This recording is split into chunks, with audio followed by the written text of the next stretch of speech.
નમસ્કાર વિદ્યાર્થી મિત્રો, આપણે આગળ ક્લાસમાં કોષીય અંગિકા એની અંદર હતું અંતઃકોષરસ ઝાડ એની વિશે એમાં પ્રાણી કોષ આપણે જોયું હતું કે પ્રાણી કોષની આકૃતિ, એના વિવિધ અંગો, એના વિશેની માહિતી આપણે જોઈ હતી. હવે આ જે કાંઈ પ્રશ્નો થયા હતા એની અંદર જે કાંઈ પ્રશ્નો હતા એ આપણે તમને શું કરવાનું કીધું હતું કે પાયકેનાની અંદર એક માર્કના પ્રશ્નો હતા એ તમને લખવાના કીધેલા હતા. અને પ્રાણી કોષની આકૃતિ નામ નિર્દેશ સાથે તમને શું કીધી હતી કે દોરતી આવવાની કીધી હતી. હવે આપણે આગળ જોયું કે અંતઃકોષરસ ઝાડ જે છે એની અંદર કઈ રીતના કેવી રીતના બધું કાર્ય થતું હોય છે. કોષ કેન્દ્ર અને કોષ રસ વચ્ચે જે કોષના રસના વિવિધ ભાગો છે, કયો કે અંતઃકોષરસ ઝાડ છે એ કોષ કેન્દ્ર અને કોષ રસની વચ્ચે આવેલી છે. તમને ક્વેશ્ચન પૂછાઈ શકે કે કોષ અંતઃકોષરસ ઝાડ કોની વચ્ચે આવેલી છે? તો કોષ કેન્દ્ર અને કોષ રસની વચ્ચે આવેલી છે. પછી છે મોટા ભાગની આ જે કોષ અંતઃકોષરસ ઝાડ છે એ દ્રવ્યોના વહન માટેનું કાર્ય કરતી હોય છે. તો આનું કાર્ય દ્રવ્યોના વહન માટે શું એનું કાર્ય શું છે કે દ્રવ્યોના વહન માટે એ કામ કરતી હોય છે. હવે પછીનું છે કે કોષમાં કેટલીક જૈવિક પ્રવૃત્તિઓ માટે અંતઃકોષરસ ઝાડ કોષીય બંધારણીય સપાટી પૂરી પાડે છે. કે અમુક બંધારણીય સપાટી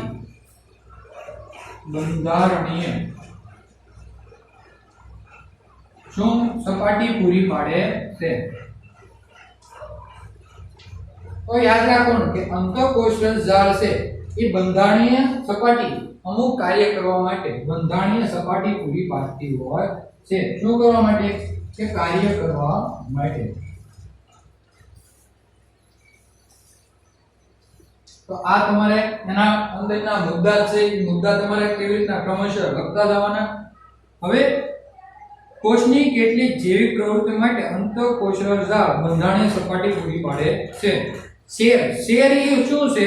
SER શેર એટલે SER લીસી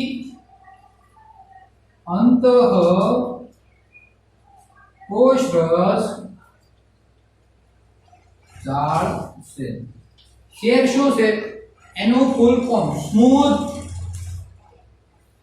એન્ડોપ્લાસ્મેટિક રેક્ટિક્યુલમ એનું ફૂલ ફોર્મ છે, જે અંતઃકોષરસ ઝાડ એવી લીસી છે. એ લીસી અંતઃકોષરસ ઝાડ ઘણા વિષારી દ્રવ્યો અને દવાનો બિન વિષાકારક બનાવવાની અગત્યની ભૂમિકા ભજવે છે. શેરનું કાર્ય શું થઈ શકે? કે આનું કાર્ય વિષારી દ્રવ્યો, કેવા વિષારી દ્રવ્યો અને દવાઓને બિન વિષકારક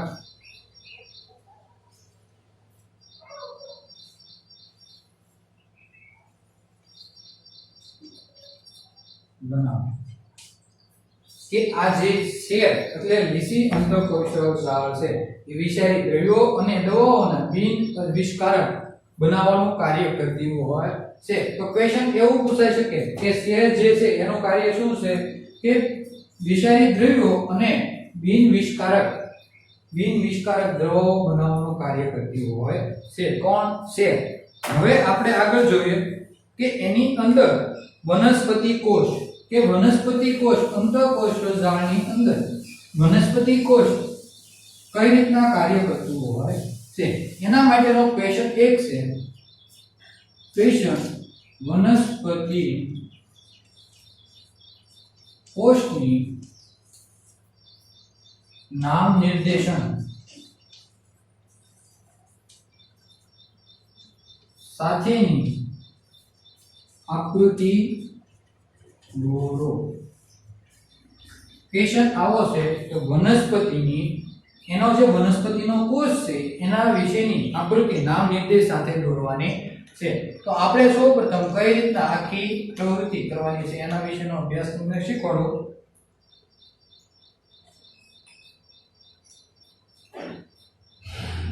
સૌપ્રથમ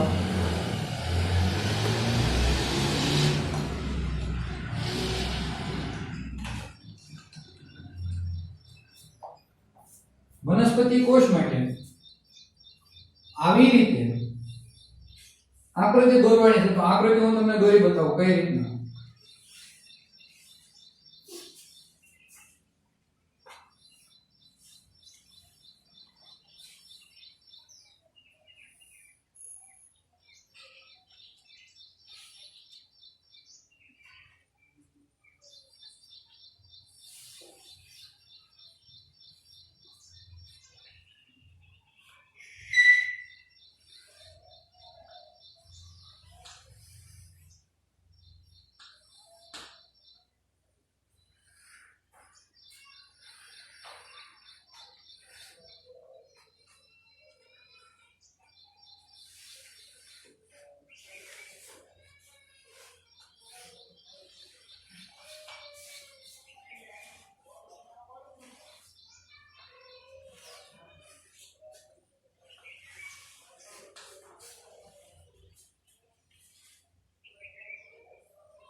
પછી આવી રીતના એક રેખા દોરી નાખવાની આપણે.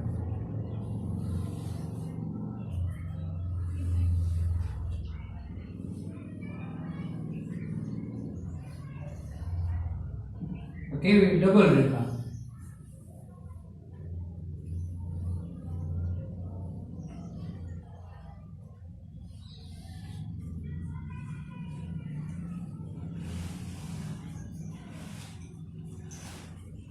પછી એની અંદર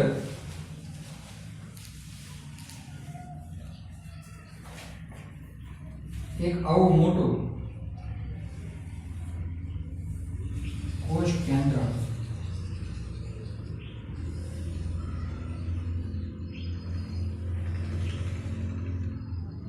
આવી મોટી કોથળી જેવી એક રચના.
હવે આનો આપણે નામ નિર્દેશ કરીએ કઈ રીતના આ જે છે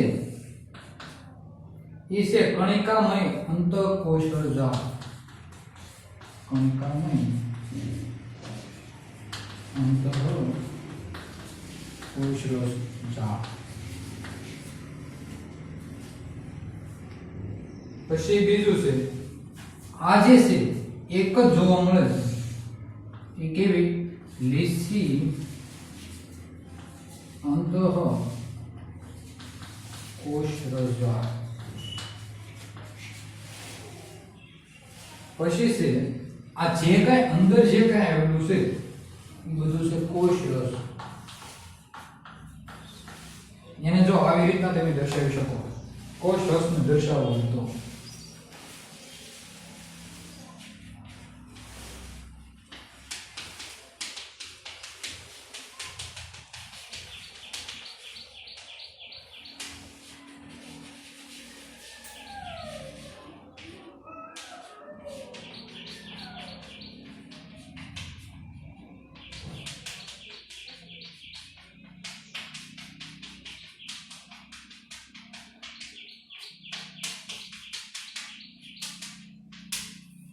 આ બધું શું છે સફેદ કલરનું એ બધું કોષ રસ છે હવે આપણે આગળ જોઈએ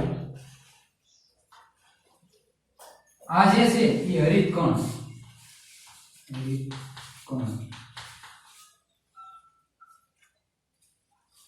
પછી અહીંયા બે આવા આકારના જે જોવા મળે એ રિબોઝોમ્સ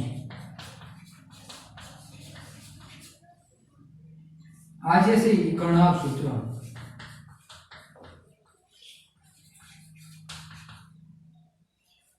આ જે છે એ કોષ દિવાલ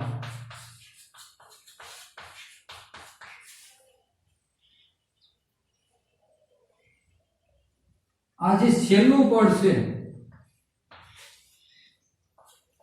છે કોષ રસ પટલ પછી આ જે કઈ જોવા મળે છે કોષ કેન્દ્ર પટલ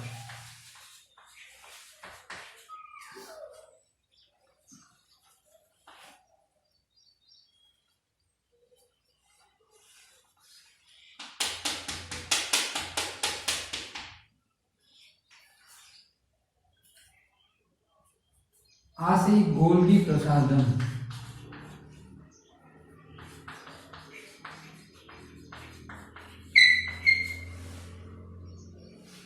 આ છે કોષ કેન્દ્ર અને આ જે છે એ હરિત કણ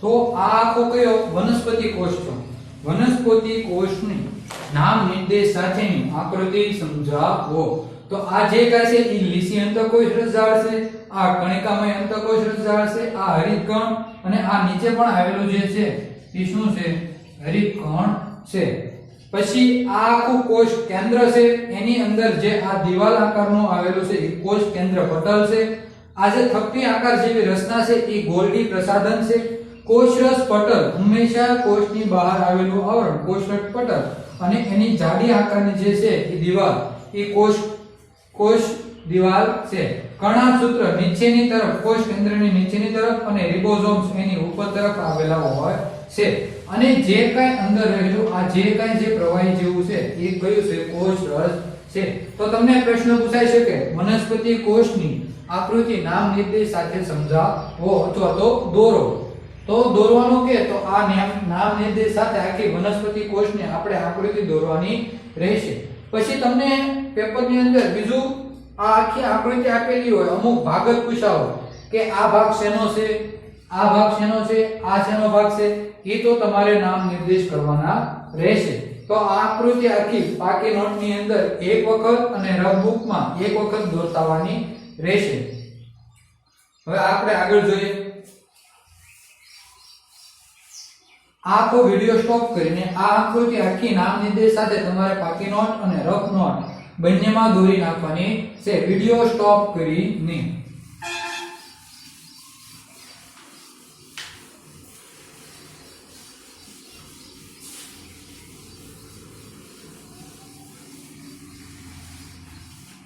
હવે બીજી કોષીય અંગિકા છે ગોલ્ગી પ્રસાધન. બીજી કઈ? ગોલ્ગી પ્રસાધન.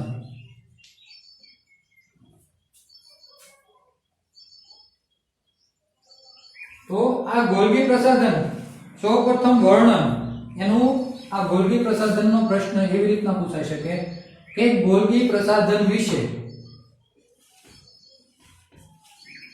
ટૂંક નોંધ લખો અથવા તો સમજાવો.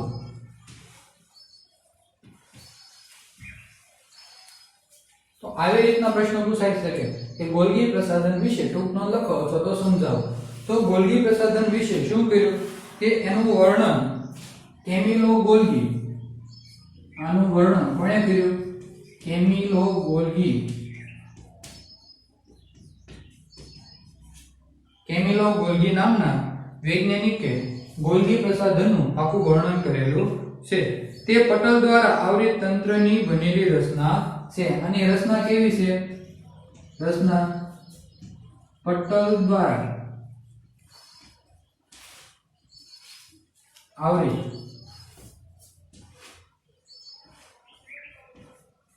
કે તે પટલ દ્વારા આવરિત તંત્રની બનેલી છે. ગોલ્ગી પ્રસાધનની રચના કેવી છે કે પટલ દ્વારા આવરિત તંત્રની બનેલી છે. પછી જે એકબીજાને સમાંતર થપ્પીઓમાં ગોઠવાયેલી પુટિકાઓ યુક્ત રચના છે. ગોલ્ગી પ્રસાધન કેવી છે? થપ્પી આકારમાં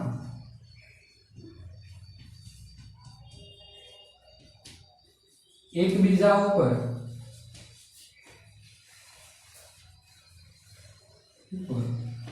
ગોઠવાયેલી પણ કણા જેવી પુટિકા જેવી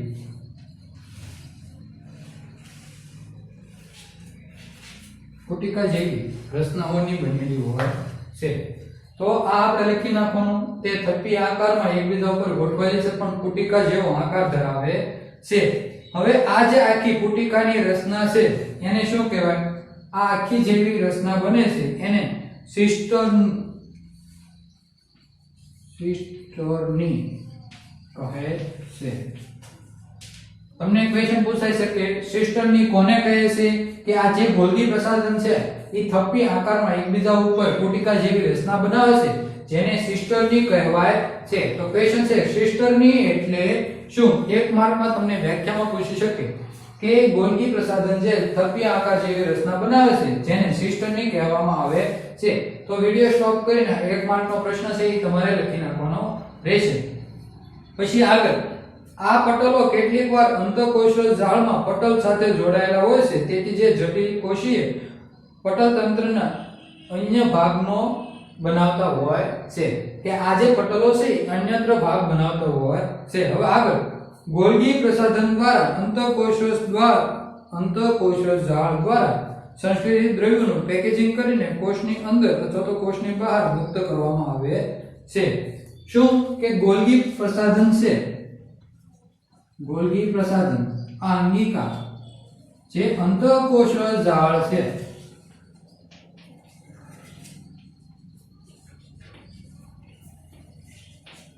તેના દ્વારા અમુક કોષો અંદર અને અમુક કોષો બહાર શું કરે કે મુક્ત કરતા હોય છે. અમુક કોષોને બહાર કે અંદર મુક્ત કરતા હોય છે. તો ગોલ્ગી પ્રસાધનની અંદરનો ટોપિક કે ગોલ્ગી પ્રસાધન છે અંતઃકોષીય જાળ છે જેના કારણે શું અમુક કોષો બહાર કે અંદર મુક્ત કરતા હોય છે. હવે પુટિકામાં નિકોઝોનું પેકેજિંગ કરવું અને રૂપાંતર કરવું નિકોઝ તેમાં સંગ્રહ કરવાનો કાર્ય ગોલ્ગી પ્રસાધન કરે છે. આનું કાર્ય શું થાય છે? કાર્ય કે ગોલ્ગી પ્રસાધનનું કાર્ય અમુક જે પુટિકાની નિકોઝો છે પુટિકાની નિકોઝો જોનું શું કરે પેકેજિંગ કરીને રૂપાંતર કરવાનું પેકેજિંગ કરીને રૂપાંતર કરવાનું.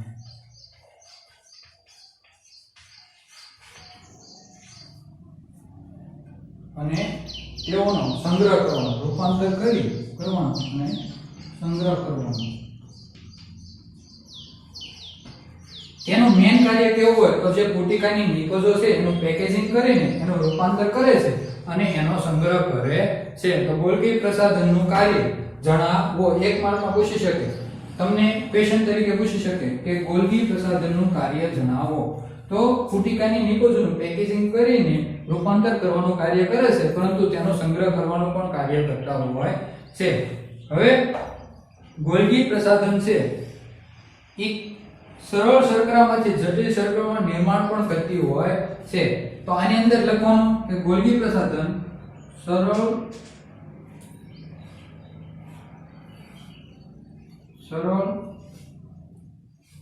શું કે સરળ શર્કરામાંથી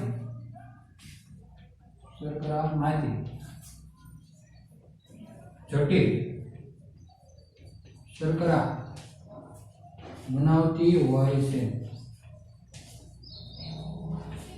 તો સરળ શર્કરામાંથી જટિલ શર્કરા પણ બનાવતી હોય છે.